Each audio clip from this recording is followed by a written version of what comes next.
Battlefield 2042 has officially released, and it's had its day one patch with 2 more scheduled over the next 30 days.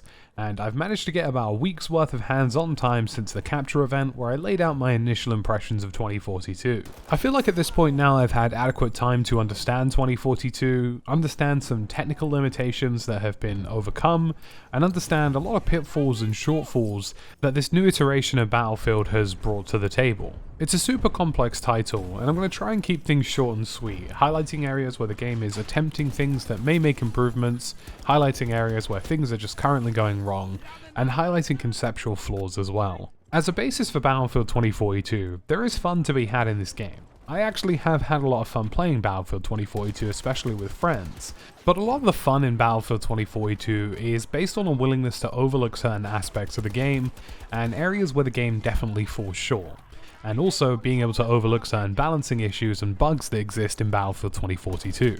If I were to surmise 2042 as an experience, it's almost like having a bare-bones framework of a Battlefield title and not really getting that full quality of life experience that you expect from a Battlefield game. There are elements of the game that are fantastic, and elements of the game that will remind you of some of the fantastic moments you've had in Battlefield 3 and 4. But a lot of it comes at the compromise and sacrifice of quality of life improvements to the franchise that people now consider to just be a standard of Battlefield as a whole. And a lot of what you see in Battlefield 2042 is very surface level. Weapon customization is surface level, the specialist system seems surface level in places, vehicle customization is surface level, and the balancing system at the moment, although it will improve over time, feels like a surface level system that wasn't really thought through. It effectively feels as though Battlefield was delayed for a month because if it released any earlier, it probably would have crashed every 20 minutes, and if it released 3 to 4 months later in March of next year, it would have been a much more successful title. It feels as though this has been rushed to get out for the holiday season, and in areas where you see brilliance, there ultimately isn't a lot of substance to back it up. I'm going to touch on the 3 separate multiplayer experiences in Battlefield 2042 before going on into things like the meta, the balancing, and the overarching layout of some of the structures and systems in the game.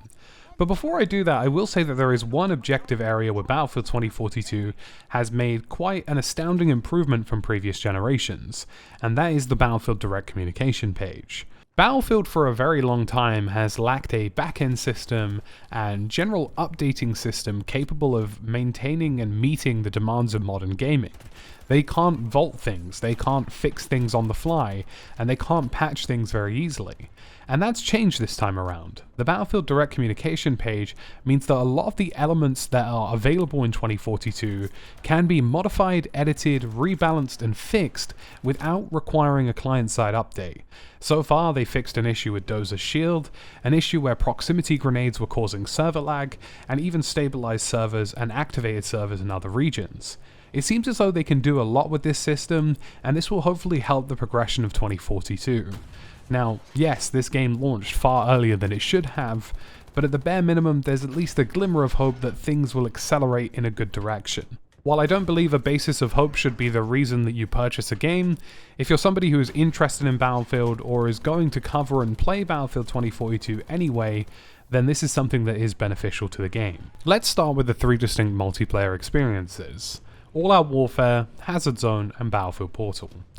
All-Out Warfare is entirely dependent on the central mechanics of Battlefield 2042. The specialist system, the customization, the balancing, the HUD, the UI, the entire experience is dependent on what the foundations and formula of 2042 effectively is. And at the moment, I'd give it kind of a 5 to 6 out of 10, a 7 at some moments and a 4 at other moments. Ultimately, kind of like a 5.5 or a 6. It's just one of those really difficult situations where you want to enjoy All-Out Warfare, and there are moments where you can have a fantastic time with it, but the overarching setup in the game, the lack of content, the lack of customization, the lack of depth, and some of the issues in terms of bugs, performance, and mechanics, and even balancing become inherently apparent, which dilute this experience and don't make it a lot of fun. What I've come to learn is, yes, initially within the first couple of weeks, you're going to have a lot of fun. It's a fresh experience, it's a new shooter, there are going to be moments that you really enjoy. But fundamentally, that will fade away eventually, and what you will eventually realize is there are a lot of mechanics that are wrong with this game, and a lot of balancing issues that present themselves in All-Out Warfare. When it comes to Hazard Zone, this is an element of the game that was entirely underwhelming when it delivered its launch, and needs a lot of work. This isn't something that's going to be worthwhile playing for at least 2 to 3 months, maybe even more. The core gameplay of Hazard Zone isn't very satisfying. The systems don't make a lot of sense, there's no questing, no inventory management, there's nothing really in terms of the metagame progression and endgame experience for Battlefield Hazard Zone to really enjoy. There's just nothing there, and effectively there's no depth there. But even just generally, the core gameplay experience, which sometimes can redeem a lack of endgame experience or metagame experience, but that doesn't really offer much either. The game mode features far too many AI, and the AI aren't really that great and don't really offer any tension or realistic depth to the game mode. There aren't enough people on the map, and you very rarely see other people fighting one another, and when you do, it tends to end very quickly. The time to kill is exactly identical to the multiplayer experience, which doesn't really allow for the decision-based making situations that you would expect from the specialist system to really work. And there's just far too many objectives as well. There can be 5 or 6 different satellite dishes to go to at any given point, meaning that the extraction and objective scenarios of the game itself are watered down and mostly emphasize on AI. The game massively needs to increase the player count, needs to ditch a lot of the AI elements, needs to reduce the number of objectives, and needs to make the game mode more tense. And then once that core gameplay experience has been tightened up, there needs to be a reason behind all of it. A metagame, a questing system, or just something in the background that makes the Hazard Zone experience worthwhile, beyond just the standard progression system in Battlefield 2042. Because if I wanted just the standard progression system, then I'd go and play All Out Warfare. But for Hazard Zone, I want my own rank. I want my own Hazard Zone specific leaderboards. I want things to feel competitive in a tense and competitive environment. Hazard Zone is probably the worst of the arrivals. I would give it maybe a 3 out of 10 at best. It has some redeeming qualities, and some people do enjoy it, but fundamentally it just feels very hollow. It feels like much of a shell of a mode that needs a lot of work and a lot of attention to really be something interesting. And finally we get to Battlefield Portal. And Battlefield Portal is without a shadow of a doubt the shining beacon of 2042.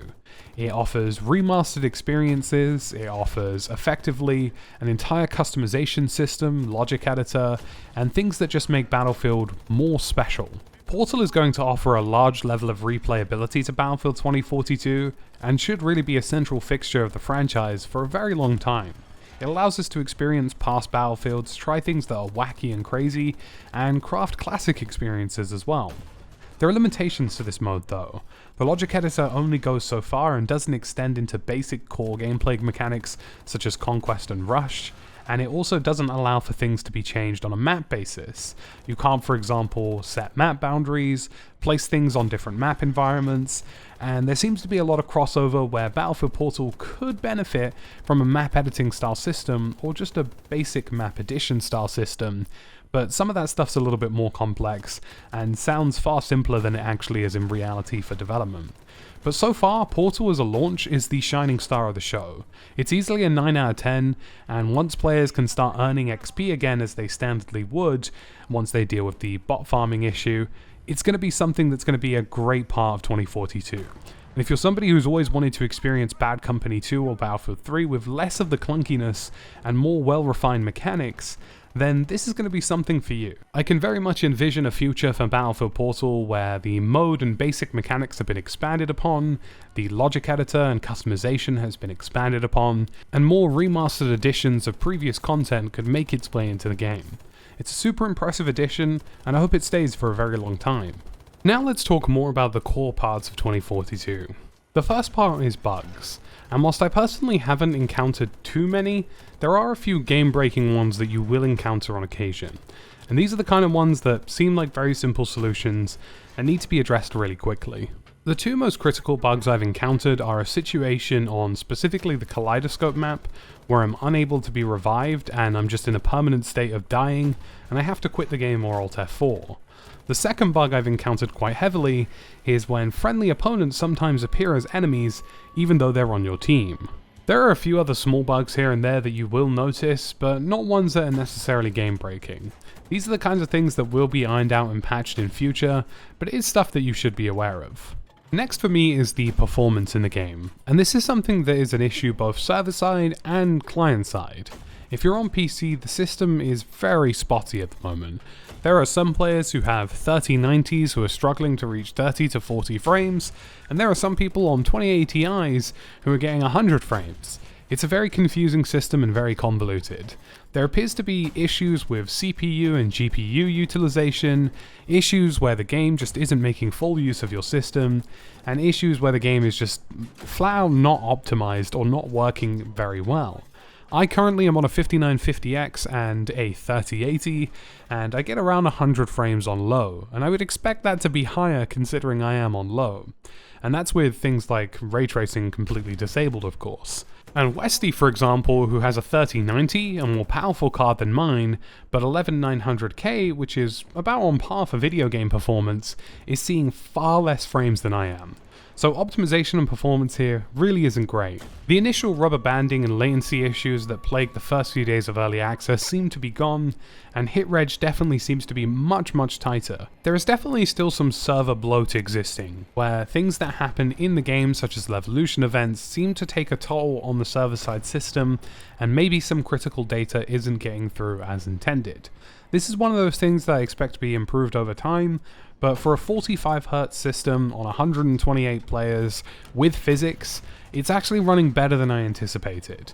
You'd be surprised how demanding this system can be, especially on Breakthrough, when 128 players are in the same place. The issues with hitboxes and other server-side bloat will hopefully continue to get better, but so far it definitely isn't as bad as it was when it first launched. In early access it was pretty rough. After the day one patch it's definitely in a much better place, but there is still tiny places for room for improvement where the game seems to stutter or rubber band in some places when things get intense. Now let's talk about the core mechanics, and this is where Battlefield 2042 gets very choppy, and these are the areas where the game needs the most improvement. The first one is the gunplay situation. This was super enjoyable in the beta, but has since changed a lot. There seems to be a random addition of very increased amounts of spread on assault rifles, and seemingly some bugs relating to spread increasing too quickly, according to the lead gameplay developers. It's made for a really unsatisfactory experience where SMGs are more powerful than assault rifles because they seemingly have less of a spread value. It almost appears as though, at the last minute, the DICE development team panicked and added lots of spread because they were worried that weapons were too accurate over range. And it honestly has backfired pretty badly. It's created a really bad experience in 2042 that isn't satisfying, and when the gunplay is at close quarters, it feels fantastic, because you don't really notice the spread as much. But the medium and long range setup is pretty rough at the moment. I think people generally would have much preferred if assault rifles had a lot of damage drop off over medium and long ranges compared to a spread system. You're kind of punishing players for no reason here. It's something I advocated against highly in Battlefield 1, and something I will continue to advocate against in Battlefield 2042. Considering the added spread in about 3 weeks and seemingly broke some parts, I expect a relatively quick turnaround and change on reverting some of these issues. The next for me is audio. The audio in this game at times feels great and at other times feels pretty choppy. In terms of the overall kick and feel of certain things, the sound is there. Firing an AK or shooting a tank feels super satisfying, but the overarching issue tends to be that the positional audio isn't that great.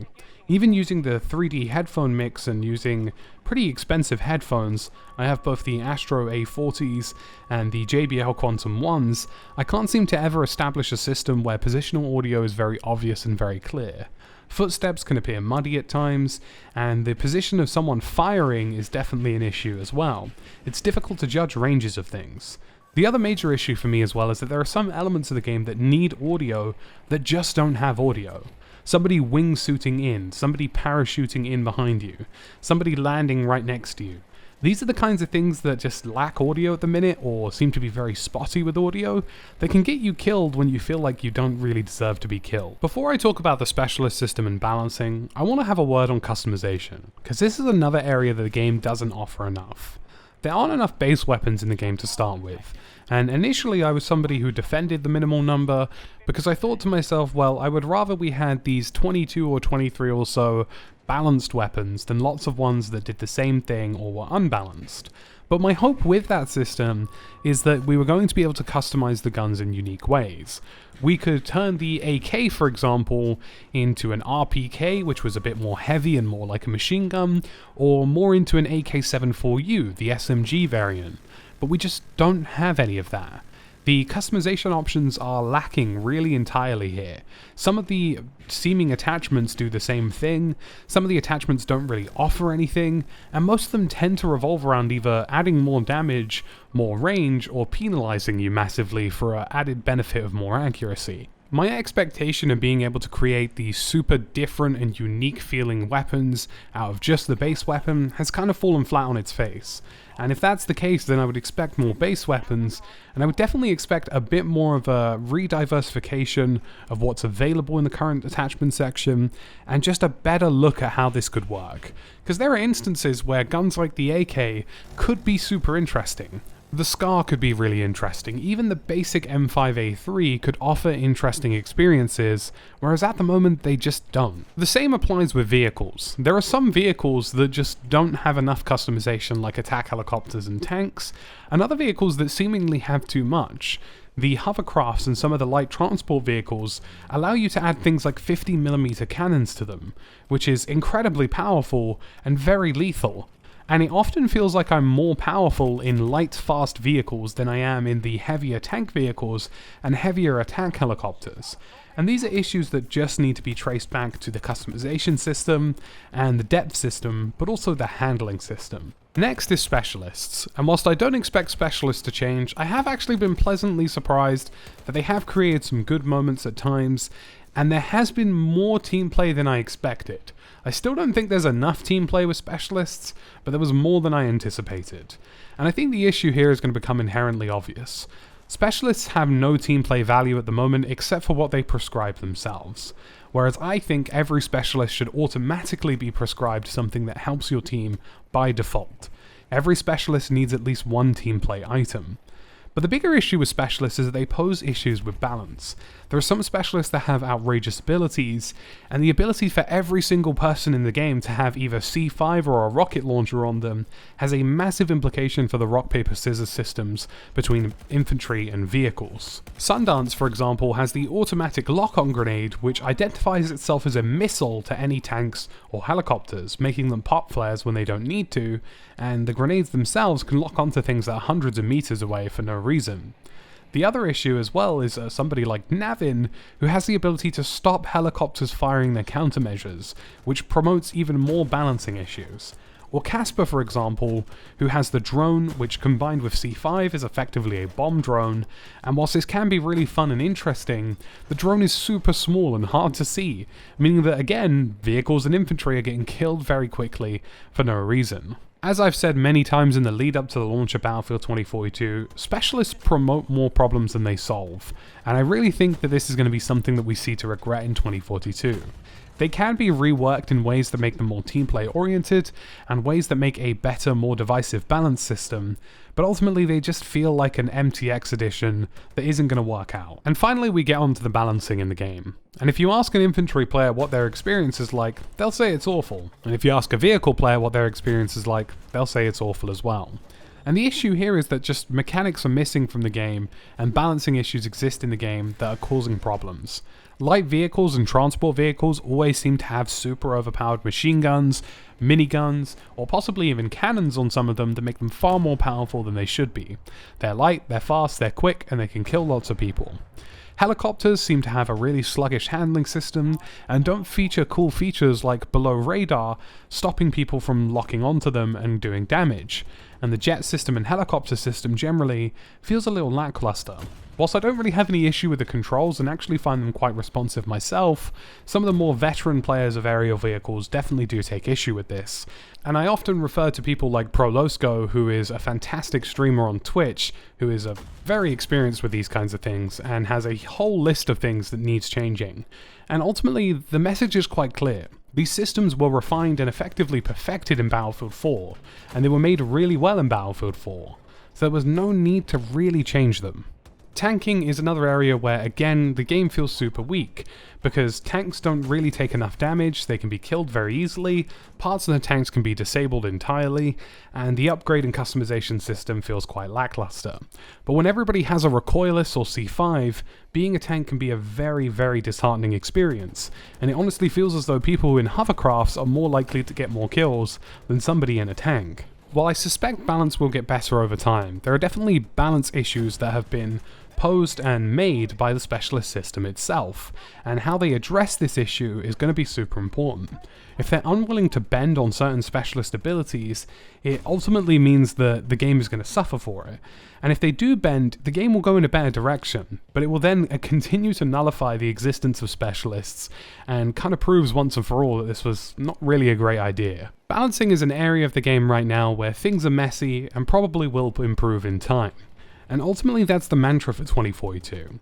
The framework is there, the ideas are there, some of the core mechanics are there, but it feels like things could have just waited for another couple of months to produce a more holistic experience. And before I wrap up this video, I think the biggest issue that a lot of people have with 2042 from long-term Battlefield fans is the fact that the game seems to have dropped a lot of quality of life things from previous games that would have made a difference. Things like being able to vault over high walls, things like the traditional scoreboard, things like persistent servers. Although some of these can be subjective in areas, and while some of these can be issues that have issues within themselves, they're just things that people have come to expect. Whilst I imagine persistent servers are probably super expensive, at least give people the option to use them. And while not everybody will care about a scoreboard or a server browser, or certain changes that have been done to vehicles in the past, they are things that as a franchise we've come to expect to work and operate in a certain way. And the issue always has been with Battlefield, when things and quality of life processes are made in the game, it feels like they're very quickly ditched in the next game. Battlefield 1 solved a lot of quality of life issues, and it feels like they were thrown away in Battlefield 5 and had to be rebuilt again. And the same thing seems to be applying here again in 2042. I don't think 2042 is a hopeless game though. I think if you're willing to overlook some of these issues and focus on the core gameplay, for at least a few months you will have fun before some of these balancing issues start to really get in the way. And hopefully by that point, there'll be more patches and more things that are done to alleviate these issues. But whether or not you're willing to purchase a game that feels a bit more like a work in progress at the moment is really a question that's down to you. Are there other games out there that interest you more? Then maybe that's the answer. But if there isn't, and you're like me and Battlefield was a game that you're looking forward to, you might be willing to endure the ride even if there are some bumps in it. So that's about it for my impressions so far for 2042, and hopefully this might give you a better understanding of where the game is at. Whilst I don't think 2042 is a lost cause, I feel like there are some issues here, and I feel like the game just needed longer in the oven. There are 2 more patches scheduled over the next 30 days, and I think these initial patches and the patches that come even after that will give us a better indication of how quickly this game can accelerate and how quickly it can head back into a better direction. Ultimately though, so far, I'll be honest with you, even with the issues I've had some fun, and I think that's enough for me right now. I haven't really had any other games to look forward to, and I think the next game I'm looking forward to is Dying Light 2, which doesn't really come out till next year. So for now, 2042 is a glove that fits, even if the glove's a little tattered and not quite finished in places. We're on the road to 100k subscribers, by the way, folks, so feel free to subscribe. It means a lot to me, we're progressively getting there. And feel free to leave a like and comment your own experiences of 2042 if you happen to own the game. As always, folks, thank you for watching, and I'll catch you again in another video.